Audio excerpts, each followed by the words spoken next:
ठीक है, अब अटैचमेंट्स आ गई। ठीक है, all attachments are for these 4 pillars. ठीक है, जो होते हैं ना, मतलब ये जो मैंने आपको भी बातें बताई थी कि ट्यूबरकल होता है स्केफॉइड पे, फिर एक ग्रूव आता है और इस तरह अब उन्हीं पे अटैचमेंट्स होंगी और वहीं से रिलेशनशिप होंगे चीजों के। ठीक है बच्चों, अब आए थे सबसे पहले देख ट्यूबरकल और स्केफॉइड। ऐसा करते हैं, पहले हम करते हैं अटैच, मैं आपको करा देती हूँ मसल्स, उसके बाद फिर हम करते हैं इसकी अटैचमेंट्स, वो फिर ज्यादा अच्छे से हो जाएंगी। आ जाओ मसल्स पे, muscles of the hand, intrinsic muscles of the hand है थिनार मसल्स और हाइपोथिनार। चलो जी, अब तो क्वेश्चन की बात आती है। थिनार हाइपोथिनार 3 दफा पिछली दफा मैंने बताया था। मोहम्मद बिलाल रोल नंबर 2 आ जाओ, किधर हो आप, बताओ मुझे थिनार एमिनेंस किस चीज को कहते हैं, थिनार कौन सी वाली साइड होती है। मोहम्मद बिलाल टाइम नहीं है, जल्दी आओ बेटा, बताओ। मैम थंब वाली साइड को हाइपोथिनार कहते हैं और नीचे जो है वो थिनार। नहीं नहीं नहीं नहीं नहीं नहीं, थंब वाली साइड को थिनार कहते हैं, थंब फॉर द थिनार। ठीक, और जो लिटिल फिंगर साइड होती है वो होती है हाइपोथिनार। ठीक है, अच्छा जी। Opponens pollicis, abductor pollicis brevis, flexor pollicis brevis, जिसका सुपरफिशियल हेड होता है और डीप हेड होता है। ये तीनों ही कहां से आ रहे हैं? फ्लेक्सर रेटिनेकुलम से, and tubercles of the scaphoid and trapezium bone. Okay, tubercles of the scaphoid and trapezium bone. अच्छा, अब आया थंब फॉर द आर्म वाला, तो ये कौन सी होगी? जो डिस्टल रो थी उसकी लेटरल साइड पे पहली बोन है, ट्रेपीजियम। समझ आ गई, स्केफोइड भी पहली है, ट्रेपीजियम भी पहली है। डिस्टल अटैचमेंट, डिस्टल अटैचमेंट में हमारे पास आती है lateral side of the first metacarpal पे जाके अटैच हो रही है, और फिर lateral side of the base of the proximal phalanx of the thumb पे। मैंने पहले भी आप लोगों को बताया था, पॉलिशस जो होता है ना वो मेनली फर्स्ट, यानी कि जो होती है ना हमारे पास थंब वाला पॉलिशस, मेनली उसके लिए हम यूज कर रहे होते हैं। ठीक है, तो अब देखा जाए तो फर्स्ट मेटाकार्पल भी थंब के साथ अटैच है, और प्रॉक्सिमल फैलेंक्स ऑफ थंब ये भी थंब वाली चीज है, तो फिर ये आ गया ना थंब इसमें डिस्टल अटैचमेंट में। इस तरह करके ना चीजों को अप्रिशिएट किया करो, याद करने के लिए आसानी होगी। अब इनको क्या इनर्वेशन है? Recurrent branch of median nerve, C8T1। अब C8 इसमें बोल्ड कलर है, विच मीन्स कि ये मेन नर्व रूट आ रही है इसमें। ओके, एक्शन क्या है? ओपोनेंस है, तो ओपोनेंस क्या कर रहा है? ओपोज कर रहा है थंब, यानी कि it draws first metacarpal. Oppose means अपनी जो थंब वाली फिंगर है उसको लिटिल फिंगर के साथ लाके, जैसे काउंटिंग नहीं करते हैं वैसे करो, तो दिस इज ऑपोजिशन ना, ऑपोजिशन ऑफ द फिंगर्स। अब थंब को करोगे ना तो इट ड्रॉज फर्स्ट मेटाकार्पल आ गई medially to the centre of the palm में आ गई, and it rotates it medially. Medially rotate किया ना इसको, कर रहे हो आप लोग? ये करो तो आप लोगों को समझ आ जाएगी कि हाँ ये ऐसी मूवमेंट हो रही है। एबडक्टर पॉलिशस ब्रेविस, इसका फंक्शन क्या है? एबडक्टर है तो एबडक्शन कराएगा, मैंने एबडक्शन और एडक्शन का भी बताया था। ये मुझे बताएंगी अक्सा। अक्सा, एबडक्शन एडक्शन का बताएं बेटा। नहीं भी आता तो कोई मसला नहीं है, बताओ क्या। मैम एबडक्शन हाँ का जो है वो ऐड हो जाएगा, यानी कि क्लोज आ जाएंगे, और एबडक्शन में जो है वो अपोज हो जाएगा, यानी कि वो दूर चले जाएंगे, और एबडक्शन हाँ, में क्लोज आ जाएंगे। मुझे जरा ये एबडक्शन एडक्शन जरा क्लियर वर्ड्स में फिर से बोलना, मुझे समझ नहीं आई है, वैसे बता सही रही हो। मैम मैं कह रही हूँ कि जो एबडक्शन है ना उसमें यानी कि गैप आ जाएगा, दूर और चले जाए। जी दूर चले जाएंगे, और जो एडक्शन है उसमें नियर हो जाएगा सब कुछ। Very good. तो एबडक्ट थंब, एबडक्टर से नाम से पता चल गया, abduct thumb helps to oppose it.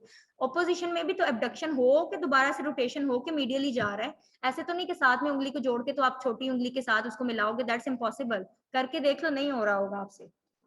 अगला है हमारे पास फ्लेक्सर पॉलिशस ब्रेविस। अच्छा, फ्लेक्सर पॉलिशस ब्रेविस, ये इसका ना एरो घूम गया है, फयाज भाई आके ना जरा वो तो कर दें। आ गया सॉरी, आ गया, बस सही है, thank you. Flexor pollicis Brevis, ठीक है, ओरिजिनल इंसर्शन बता दी थी, तो ये क्या करेगा? फ्लेक्सिस थंब, सुपरफिशियल हेड भी और डीप हेड भी। अब आते हैं एडक्टर पॉलिशस। एडक्टर पॉलिशस जो है उसने एडक्शन करानी है, नाम से ही पता चल रहा है एडक्ट कराएगा, यानी कि गैप कम होगा, यानी कि पास लेके आएगा, दूर नहीं लेके जाएगा फिंगर्स को एक दूसरे से। तो ये इसके दो हेड्स होते हैं, ओब्लिक हेड और ट्रांसवर्स हेड। ओब्लिक हेड क्या है? Basis of the second and third metacarpals.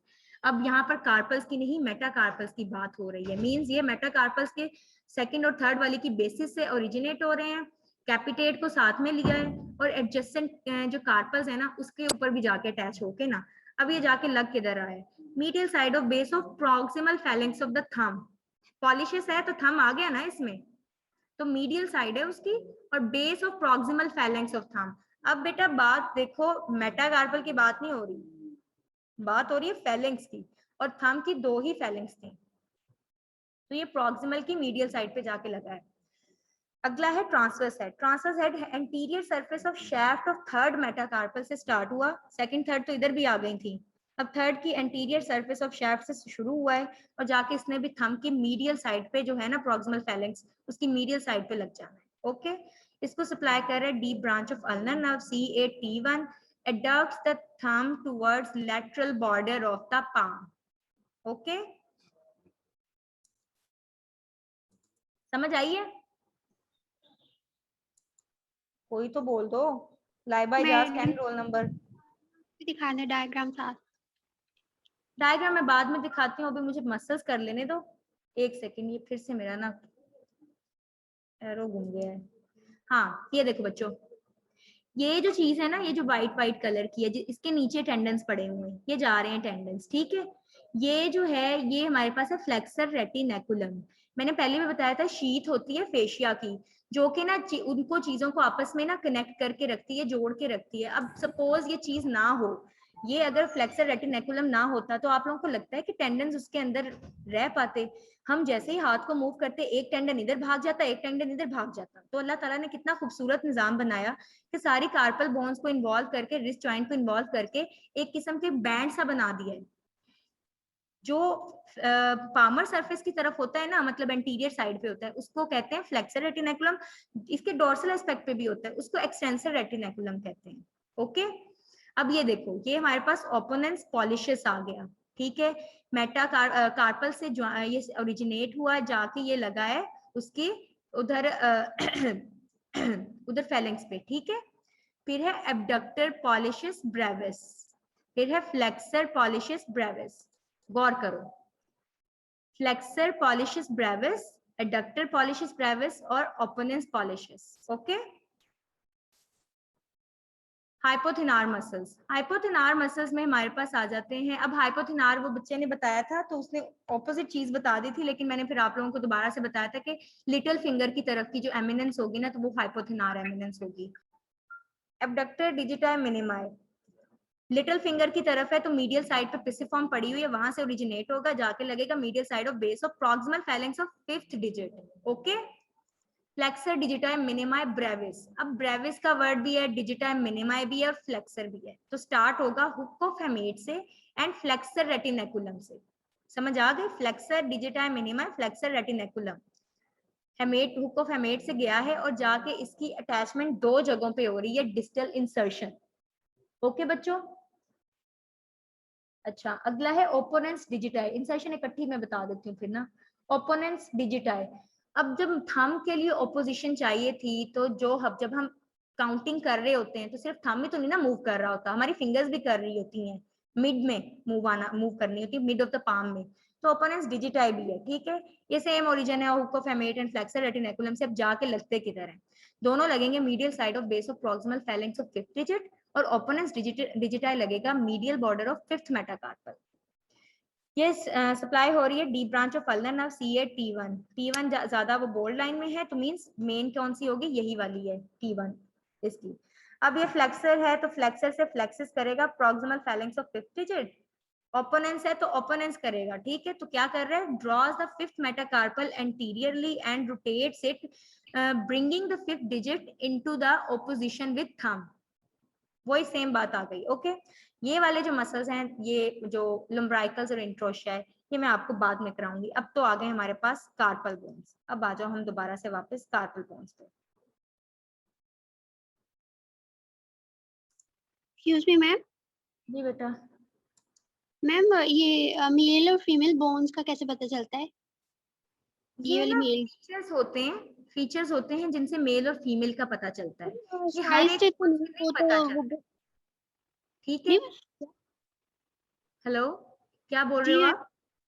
वो साइज वगैरह से तो नहीं पता चल सकता, क्योंकि मतलब बच्चों की भी तो होती हैं, तो इतना कैसे पता चलेगा हमें?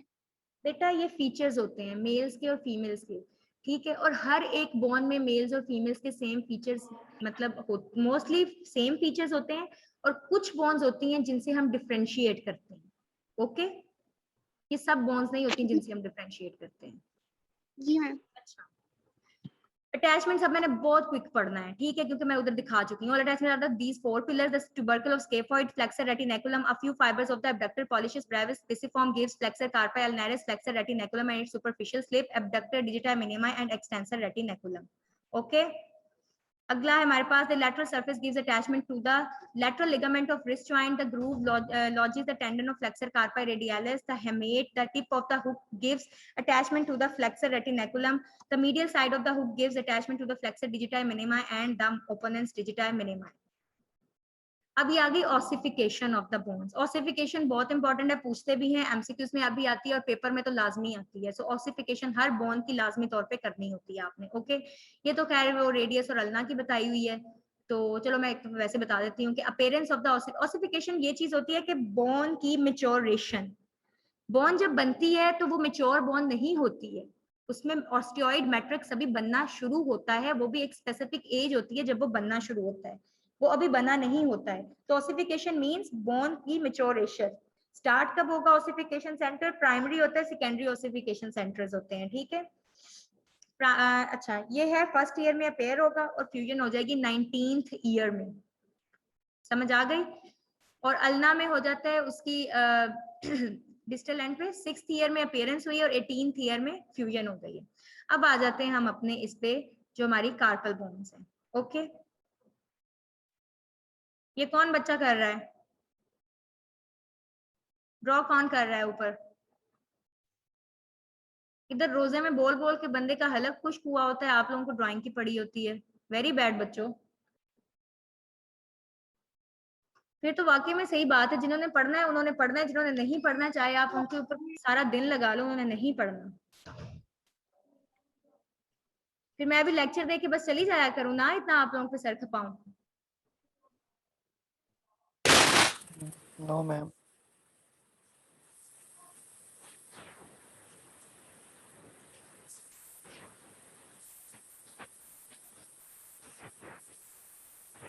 थर्ड ईयर में ये आ गया हमारे पास सोफिया लॉरेंस टिंडेपका ट्रिपीज, वो आ जाता है हमारे पास ट्राइक्विट्रल, ठीक है। 12 ईयर में पिसेफॉर्म। ओके, फिर ये हमारे पास आ जाए थम वाली साइड पे ही, आर्म फॉर थम, ठीक है, trapezium. Okay, 5 yes year. Ma'am. फिर ये ट्रेपीजॉइड यानी कि इनसाइड, तो ये आगे इंडेक्स फिंगर 5 ईयर पे। 2 मंथ्स पे हमारे पास कैपिटेट और उसके बाद हमारे पास है हेमेट, ठीक है, हुक शेप जो होती है 3rd मंथ में। बेटा ये आप लोग पिक्चर्स देखना और उस पे इसको याद करना। अब मैं मेटाकार्पल्स भी अभी बता देती हूँ, ठीक है। मेटाकार्पल जो होती है ना, उसकी 3 चीजें याद रखनी है, base, shaft, head.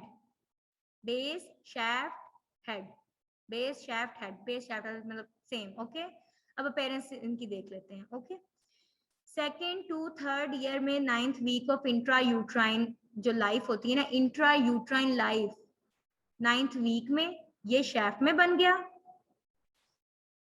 Intra uterine life means जब वो एम्ब्रियो था, फीटस था, ठीक है, अभी वो बेबी डिलीवर नहीं हुआ है, तब ये हमारे पास हो गया 9th वीक में। 2nd to 3rd ईयर आ रहा है आगे। ये बार बार ना माउस इसका कीबोर्ड का वो हिल जाता है। अच्छा खैर, 2nd to 3rd ईयर आ जाता है हमारे पास बेस पे, सही है। ये सारी हमारे पास सेम आ गई। जो हमारे पास है ना लिटिल फिंगर की मेटाकार्पल यानी कि 5th मेटाकार्पल, उसकी आ गई अपेयरेंस होती है 9th week of intrauterine life में, और 1.5 to 2.5 इयर्स में जाके फ्यूजन होती है, और कंप्लीट कब होगी? 15 to 19th ईयर में जाके बेस ये इनके हेड पिक होगी। ओके, 15 से 19 साल fusion, 15 to 17 year for the first metacarpal, ठीक है। इसी तरह सेम आ जाती है फेलेंक्स पे, फ्लेंजेस पे। फ्लेंजेस की पढ़ना जरूर है, छोड़ना कुछ नहीं है, इतना खास इंपॉर्टेंट नहीं होती, लेकिन पढ़नी जरूर है। एमसीक्यूज आ जाते होते हैं, कुछ पता नहीं होता, शॉर्ट क्वेश्चन की फॉर्म में कोई इस तरह एमसीक्यू भी आ सकता है पॉइंट की फॉर्म में। अपीयरेंस जो होती है ये देख लें आप लोग। हेड पे 2nd ईयर में सॉरी बेस पे 2nd ईयर में, शैफ्ट पे 10th week of intrauterine life और फ्यूजन होगी है 15 से 18 साल की उम्र में, सारी फेलेंक्स जो प्रॉक्सिमल वाली। अब आ जाती है मिडल फेलेंक्स जो होती है ना, सेकंड वाली अपीयरेंस हो गई है सेकंड टू फोर्थ ईयर में, कहाँ पे, बेस पे। In 12th week of intra uterine life है शैफ्ट पे, और फ्यूजन हो गई है 15 टू 18 ईयर में। अब आ जाती है डिस्टल फेलिंग्स, छोटी सी, ये देखें छोटी छोटी सी अपीयरेंस हो गई है सेकंड टू फोर्थ ईयर में, 8 week of intra uterine life में इसकी शैफ्ट का हुआ है, और फ्यूजन कब हुई है 15 टू 18th ईयर। आप लोग अगर नोट करो बच्चों, तो जितनी भी शैफ्ट्स थी ना, मेटाकार्पल्स की थी या फेलिंग्स की थी, वो इंट्रा यूट्राइन लाइफ में उनके ओसिफिकेशंस अपीयर हुए। और फ्यूजन कहाँ कब से कब हो रही है, बस जेन में रफली रख लो 15 टू 19 ईयर। नहीं भी आता हुआ ना जवाब, 15 टू 19 ईयर बोल दोगे ना, थोड़ा बहुत गुजारा हो जाएगा। सो एक चीज ये जेन में रख लो। हाँ, जो इनके ईयर्स हैं उनको भी याद करो, मैं ये नहीं कह रही कि उनको याद नहीं करना, बट मैं आप लोगों को कुछ ट्रिक्स बता देती होती हूँ कि वाइवा को सर्वाइव कैसे करना है। ओके, अगला हमारे पास क्लिनिकल एनाटॉमी है फ्रैक्चर्स ऑफ द स्केफॉइड। ये क्वाइट कॉमन है। इस फ्रैक्चर में क्या होता है कि fracture through the wrist at the right angle to the its long axis. अब फ्रैक्चर कब होगा, हाथ आपका खुला हुआ है, आउटस्ट्रेच्ड हैंड है, बंदा नीचे गिर गया है, अब उसके जाके बिल्कुल ही वो बिल्कुल फ्लैट हैंड जाके जमीन पे लगा है, फोर्स ऑफ जो है ना, फोर्स, डायरेक्शन ऑफ फोर्स वो गई है हैंड की मेटाकार्पल की बेसिस से लेकर रिस्ट के जो कार्पल बोन्स है उसमें से होती हुई, रेडियस अल्ना से होती हुई इवन शोल्डर जॉइंट तक जाती है ये। ठीक है, तो अब इसने यहाँ पर क्या किया है, the fracture is caused by fall on the outstretched hand and on the tips of the fingers. This causes tenderness and swelling in the anatomical snuff box. Anatomical snuff box कल आपका डॉक्टर ताजदार ने lecture लेना है, जो बाकी continue कराएंगे, बाकी चीजें जो रह गई है ना वो वाली, तो उसमें एनाटॉमिकल स्नफ बॉक्स भी वो पढ़ाएंगे।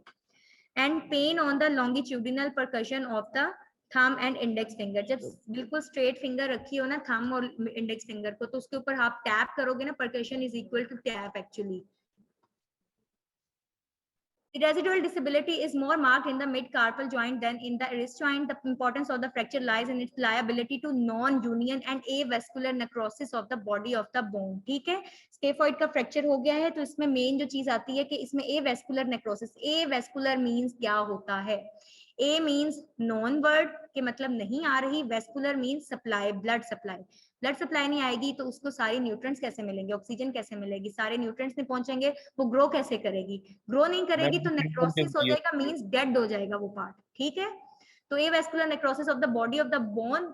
अब एवेस्कुलर नेक्रोसिस वो ग्रो ही नहीं कर पा रही, तो फिर वो यूनियन कैसे होगा उसका बच्चों अच्छे से, नॉन यूनियन हो जाएगा।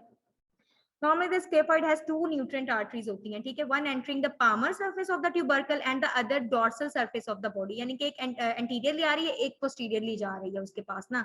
तो कहीं 13% of cases both vessels enter through the tubercle, मतलब 13% cases में कि दोनों एक ही जगह से enter हो रही हैं, या फिर through the distal half of the bone. In such cases fracture may deprive the proximal half of the bone of its blood supply leading to avascular necrosis. Okay, ये बीडी से मैंने लिया है, तो बीडी का आप लोग साथ में खोल लें, मैंने कल बताया भी था उसको कि बीडी की थी। और हाँ सच मुझे याद आया कि अक्सा ने मुझे कहा था कि बच्चे इस चीज पे कह रहे हैं करना क्या है। देखो मेरी बात सुनो, जब जो KLM है ना उससे पेपर बनता है आपका, KLM से हमारा, तो मेरी तो यूनिवर्सिटी थी FJ, हमारा तो पेपर KLM से बनता होता था। मुझे आप लोगों का आइडिया नहीं, UHS का मैंने नहीं पेपर दिया, वो मैं फर्दर कंफर्म करके ना आप लोगों को उसका भी बता दूं कि स्नेल से आता है या KLM से आता है, लेकिन KLM से हमारा पेपर बनता होता था। हम जी बेटा मैम जो फ्रैक्चर्स है ना वो बता दें, KLM से सारे करने होते हैं या BD से, क्या हाँ सारे वो मैं करने बताती होते हूँ। पहली तो बात ये कि ये जो आपको सिलेबस दिया जाता है ना कि आपका ये सिलेबस है, जैसे आज डॉक्टर फरहत ने ग्रुप में मैसेज किया है कि इसकी सारी है, आएगा इसी में से। ये मेन और मतलब इंपॉर्टेंट चीजें होती हैं। बाकी MCQ कहीं से भी उठा के दे सकते हैं, चाहे UHS हो चाहे कोई सेल्फ यूनिवर्सिटी हो, वो कहीं से भी दे देते हैं। ठीक है, तो आप लोगों ने मेनली यही करना होता है, एक रीड तो एटलीस्ट जरूर दो। मुझे KLM याद नहीं होती थी, हमारी क्लास में किसी को भी KLM याद नहीं होती सिवाय वो बच्चे जो कि मतलब एक्सेप्शनल होते थे। ठीक है, तो हम लोग ये करते होते थे कि BD हमने पढ़नी होती थी रिटेन करने के लिए, पहले KLM पढ़ते थे, कॉन्सेप्ट लेते थे, उसके बाद BD पढ़ते थे, क्योंकि पेपर सॉल्व हमारा BD से होता था, BD की पॉइंट्स फॉर्म में दिया होता था, तो वो याद रह जाती थी चीज। स्नेल मैंने आप लोगों की पढ़ी है, स्नेल मैंने अभी आके जब मैं लेक्चर प्रिपेयर कर रही होती ना तभी मैंने पढ़ी है। स्नेल पे भी छोटा छोटा बहुत अच्छा कन्फाइंड फॉर्म में लिखा होता है, आप लोग स्नेल भी यूज कर सकते हैं। इसलिए बेहतर यह है कि आप लोग साथ साथ पढ़ें और सारी बुक्स कंसल्ट करें। बात की आपने फ्रैक्चर्स की या आपने क्लिनिकल्स की, तो बेटा क्लिनिकल्स को सबको एक नजर जरूर देखो, एक नजर तो जरूर देखो। बाकी जो मोस्ट इंपॉर्टेंट चीजें होती हैं ना, तो हमारे तो सीनियर्स होते थे, वो हमें निशान लगा देते थे कि ये इंपॉर्टेंट चीजें हैं, मेनली ये वाली आप पे ज्यादा, इस पे ज्यादा फोकस करो, तो वो चीजें मैम पास पेपर जो है उस पे ना उसके अलग अलग नेम्स लिखे हुए हैं तो पता ही नहीं चलता ये इसमें आना कौन सा है। किस पे अलग अलग नेम्स लिखे होते हैं बेटा, किस चीज के? मैम क्वेश्चन टाइप बने होते हैं, समझ ही नहीं आते इसके अंदर लिखना क्या है।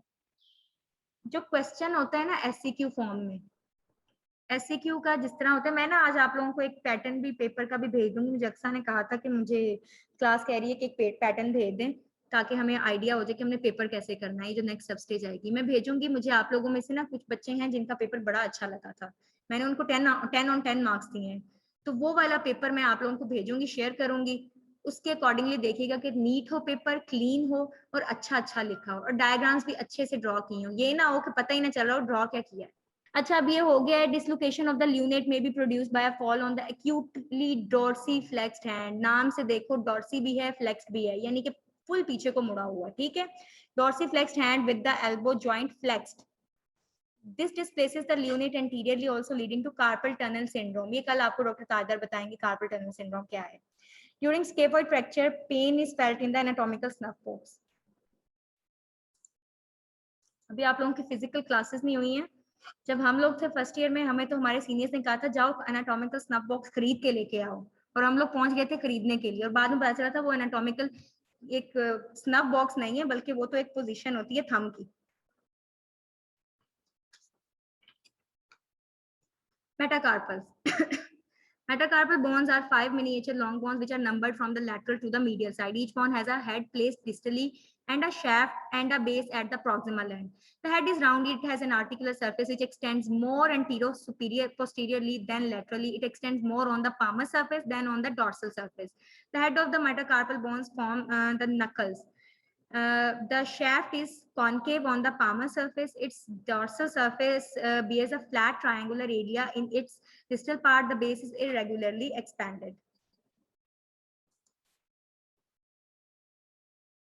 First metacarpal जो होती है, the opponent's pollicis is inserted on the radial border first metacarpal के and the anterolateral surface of the shaft, ठीक है। पिक्चर में भी दिखाऊं, ये देखो क्या बात करें कि जो ओपोनेंट्स पॉलिशस है ना वो रेडियल है, फर्स्ट मेटाकार्पल के रेडियल बॉर्डर पे है, तो ये ध्यान में रखना है। और एंटीरियोलैटरल सरफेस ऑफ द शाफ्ट पे भी ओपोनेंट्स पॉलिशस फर्स्ट मेटाकार्पल जो है, ठीक है, उसके ये फर्स्ट मेटाकार्पल आ गई ना, तो ओपोनेंट्स पॉलिशस ये देखो इंसर्शन उसकी दिख रही है, रेडियल हो गया ना। लैटरल सरफेस या रेडियल सरफेस सेम होती है ना, ठीक है, उसकी बेस पे भी हो गया और शाफ्ट पे भी हो गया।